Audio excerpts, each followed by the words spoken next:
He only ever got promoted in alternate realities of the show. In fact, the original Ensign Kim was killed in a second season episode. Never fear though, Garrett Wang has survived and he joins me today.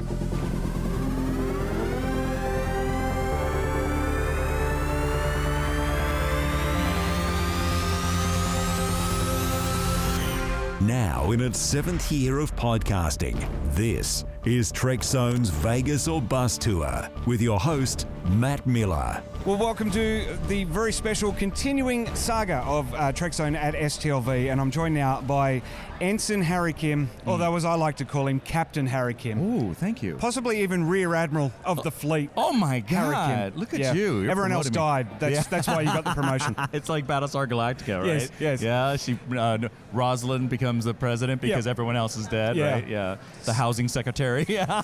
But you take the promotion wherever you can get it, right? I'll take it. I'll take it. Hey, man. What's this like? Star Trek Las Vegas. Oh, it's the largest Star Trek gathering in the world, probably. Wow. There's a vision impaired gentleman right there wearing a Geordie LaForge thing with a vision dog. That's awesome. That is cosplay at its finest. That is what this con's all about. Everyone shows up to this con, dresses up, no matter if anybody has any type of disability, they're still here. So it's wonderful. It's absolutely incredible. Yeah. To see all these fans coming out for this franchise that, I mean, STLV's been going for 10 years. Yeah. Trek's only been really back for the last couple of years. Yeah. People have been coming out to this convention for something that's been off the air for so long. Yeah. Now that it's back, though, but I mean, Voyager and all these other shows, they're coming out to see you. What's that like?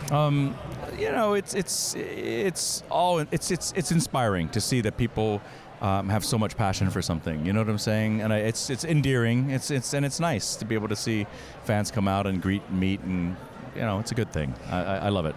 It's the funniest thing for me too, interviewing all the Star Trek alumni, as I call them. It really was just a job to you guys, but then it becomes this bigger thing when you're off the air and you're going to these conventions. Yeah. Did you have an appreciation for that when you started with Voyager? Not at all. I didn't know anything about the conventions at all. I thought it was just, small, tiny events that, like in a living room somewhere. But that's not the case. But for me, I'm a little bit different than the other Trek actors because I am a fan of the genre. So I love sci-fi. I've always been a fan of sci-fi. And so this goes hand in hand with me as a person, right, to be at this event. I feel that when you're passionate about something, when you're a fan of something as an actor, it just makes it better in terms of the fan interactions with the fans, because they feel like they're getting a little more bang for their buck if they come to my table, because I engage them and I talk to them, I get nerdy with them, so that's the key. Yeah. It is fantastic as well. Like in Australia, our conventions are very organised. Yeah. So you've got your time with the actors and you moved on. Here in Vegas, what I've been noticing is that you have the time, and as long as you hold that conversation, you're engaging with the fans, which is just brilliant, and I think it just opens it up and really demonstrates what Trek is. It does. I agree.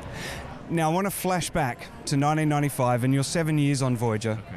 Harry Kim, obviously you lament that he never got promoted, despite the fact Paris, was demoted and re-promoted. Thank you for bringing that up. Yeah, sorry. I know it's a harsh point.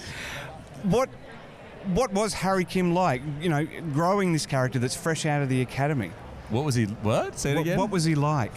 How did he grow? Well, I mean, if you think about it, he's the character with the most blank slate, or the canvas is the most blank, because he just graduated from Starfleet Academy. This is his first mission.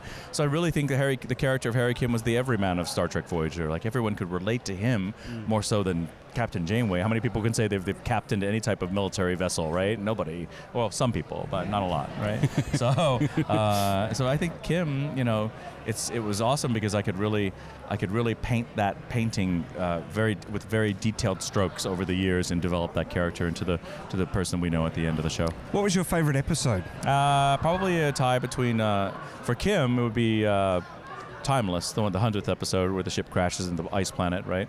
That's probably the best Kim episode. My favorite episode is still Caretaker, the first episode. I thought our pilot episode was wonderful. It ranks up there. I think the two top pilot episodes are probably Enterprise and Voyager. I don't think TNG's was that great. I don't think DS9's was that great, or the original series. I think those two shows had wonderful first episodes, and that's one of my favorite, just because it was the time when I got to meet everybody that became my friend over those 7 years. It's wonderful for me to reminisce about that era, which is that filming of that very first episode. So that's probably why I like it so much. What about the worst episode? Which one? The worst episode. Oh, gosh. I usually refer to Paris's episode where he turns into a lizard. Threshold, he breaks warp 10. And then you see Janeway Lizard and Paris Lizard like crawling into a swamp. Although, if you talk to Robbie, that's one of his favorite because he feels like he has the most character development. He's like, all right, so I'm a human, then I'm 10% lizard, then I play 20% lizard, 50% lizard, 80% lizard, I lose my tongue, and then I'm a whole lizard, and it's like, it's a big acting stretch, so I'm really proud of Threshold. So that's what he'll say, so... That was my McNeil impersonation, too. And it was very good. We'll put that to him. Thank you. If we catch up to him. Thank you. But look, it's been absolutely fantastic to get to meet you and to see you in these conventions. Looking forward to your panel on Sunday. Thank you. Because it's going to be hilarious. It should be fun, yeah. It's going to be Tuvok, the Vulcan, and B'Elanna Torres, the half Klingon. Woo! And B'Elanna Torres is truly like the unicorn of the Star Trek world. She's so busy. She's never at any of these shows, so it should be fun. Yeah, well, it's going to be fantastic. And one last question. Yes.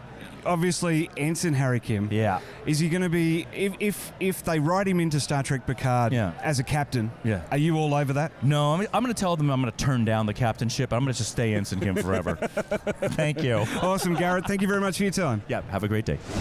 New content is being added all the time to Trekzone's YouTube channel. Talking Science with Dr. Brad Tucker on Tuesdays, Trekzone Live on Thursdays, and a Trekzone Conversation on Saturdays. Don't miss a moment. Subscribe and ring the bell to get fresh public releases.